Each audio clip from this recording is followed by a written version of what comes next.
গভীর রাতে এক বাড়িতে বিশাল আকৃতির সাপ।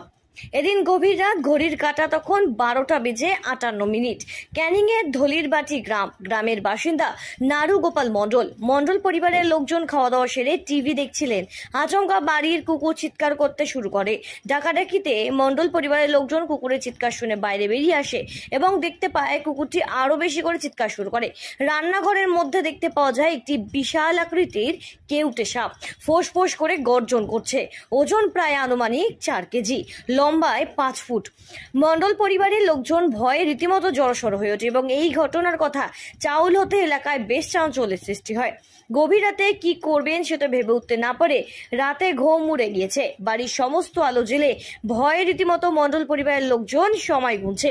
গভীর রাতে পরিত্রাণ পেতে বাড়ির মালিক সুভাষ মণ্ডলের পরামর্শে নারুগোপাল মণ্ডল সাংবাদিক সুভাষ চন্দ্র দাসকে ফোন করে এবং জানান বিপদের কথা। সাংবাদিক ফোন করেন সাপ উদ্ধারকারী নিরঞ্জন সরকারকে। সাপ উদ্ধারকারীকে সাথে নিয়ে ধলিরবাটি গ্রামে হাজির হন সে সাংবাদিক। প্রায় 15 মিনিটের চেষ্টায় বিশাল আকৃতির কেউটে সাপ ধরে ফেলেন নিরঞ্জন। হাঁপ ছেড়ে বাঁচেন মণ্ডল পরিবারের সদস্যরা। এদিন সকালে বন দপ্তরের হাতে সেটি তুলেও দেওয়া হয় এবং এই ঘটনাকে কেন্দ্র করে ব্যাপক চাঞ্চল্যের সৃষ্টি হয় এলাকা জুড়ে। ব্যুরো রিপোর্ট, সঠিক বার্তা।